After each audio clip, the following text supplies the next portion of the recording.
कहानी का नाम पीपल वाले बाबा। नमस्कार प्यारे दर्शकों, स्वागत है आपका डीके गुरु चैनल पर। प्यारे साथियों, बहुत साल पहले की बात है। एक गांव था, नाम था बड़वनपुर। वहां एक बड़ा पुराना पीपल का पेड़ था, गांव के बाहर श्मशान के पास।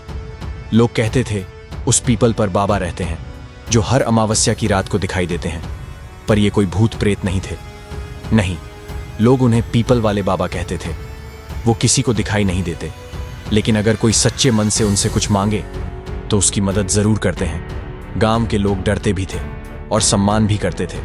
बच्चे उधर खेलने नहीं जाते थे और बड़ों की हिम्मत नहीं थी वहां देर रात जाने की। कोई अगर भूल से उधर चला भी गया तो दुआ करके लौट आता था। और अगर कभी किसी के घर में कोई बड़ी मुसीबत आ जाती तो लोग बस कहते, अब तो बस बाबा ही कुछ कर सकते हैं। गांव में एक गरीब लड़का था, नाम था माधव।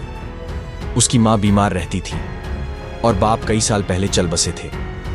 माधव दिन भर खेतों में काम करता, पर जो कमाता वो दवा और रोटी में ही खत्म हो जाता। कभी कभी तो खुद भूखा सो जाता, पर मां के लिए काढ़ा जरूर बनाता था। एक दिन मां की तबीयत बहुत बिगड़ गई। गांव के वैद्य ने हाथ खड़े कर दिए। धीमे से बोला, अब बस कोई चमत्कार ही बचा सकता है। उस रात माधव मां के सिरहाने बैठा आंसू बहा रहा था। मन अंदर से टूटा जा रहा था। तभी उसे अपनी दादी की एक पुरानी बात याद आई। बेटा, अगर कभी बड़ी मुसीबत में फंस जाओ तो पीपल वाले बाबा के पास जाना, लेकिन सच्चे दिल से जाना। झूठ, लालच, डर सब छोड़कर। माधव उठा, मां को देखा। उनकी सांसें धीमी हो रही थीं। उसने एक बार उनका माथा छूकर नम आंखों से मुस्कुराया और चुपचाप चल पड़ा।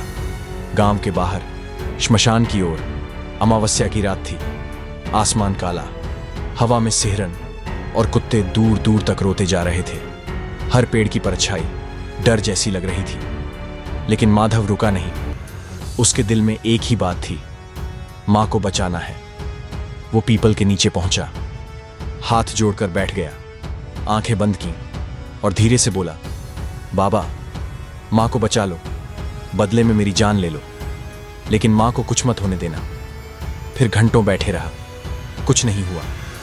न कोई आवाज, न कोई झोंका। थक कर वहीं लेट गया। आंखों से आंसू निकलते रहे और कब नींद आ गई पता ही नहीं चला। सुबह की हल्की धूप जब पत्तों से छनकर उसके चेहरे पर पड़ी तो उसकी आंख खुली। उसने देखा, सामने एक झोला रखा था। वो चौंका। झोले में जड़ी बूटियां थीं और एक मुड़ा तुड़ा कागज का टुकड़ा। उस पर लिखा था, इन्हें मां के काढ़े में डालना, सूरज निकलने से पहले मां ठीक हो जाएगी। माधव एक पल भी नहीं रुका, झोला उठाया और दौड़ पड़ा घर की ओर। मां की सांसें अब बहुत हल्की थीं, समय बहुत कम था। उसने वैसा ही किया जैसा कागज में लिखा था। काढ़ा तैयार किया, मां को पिलाया और बस बैठ गया उनके पास। कुछ ही देर में मां की सांसें गहरी होने लगीं, आंखें खुली, चेहरा थोड़ा गुलाबी हुआ। मां ने उसकी ओर देखा, मुस्कुराई और कहा, बेटा, तू कौन सा वैद्य लेकर आया था? ये तो किसी देवता की दवा थी। माधव चुप था, उसने कुछ नहीं कहा, बस मां का हाथ पकड़कर बैठा रहा। उस दिन के बाद से हर अमावस्या को वो पीपल के नीचे एक दिया जलाने लगा। कुछ मांगने नहीं, सिर्फ शुक्रिया कहने। गांव वाले देखते पर पूछते नहीं। और धीरे धीरे गांव में बातें फैलने लगी। किसी की खोई गाय लौट आई, किसी की बेटी की शादी तय हो गई, कोई बीमार बच्चा ठीक हो गया। कोई नहीं जानता था कि कैसे, लेकिन सब जानते थे, पीपल वाले बाबा फिर से जाग गए हैं।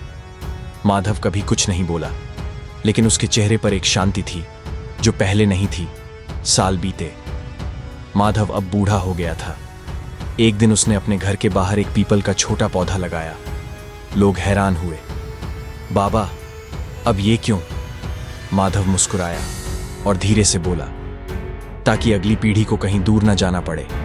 अगर दिल सच्चा हो तो बाबा कहीं भी मिल जाते हैं। प्यारे साथियों, आपको ये कहानी कैसी लगी कमेंट करके जरूर बताइए। अगर वीडियो अच्छा लगा हो तो एक लाइक जरूर करें और हां, हमारे चैनल डीके गुरु को सब्सक्राइब करना ना भूलिए। वीडियो में अंत तक जुड़े रहने के लिए आपका दिल से धन्यवाद।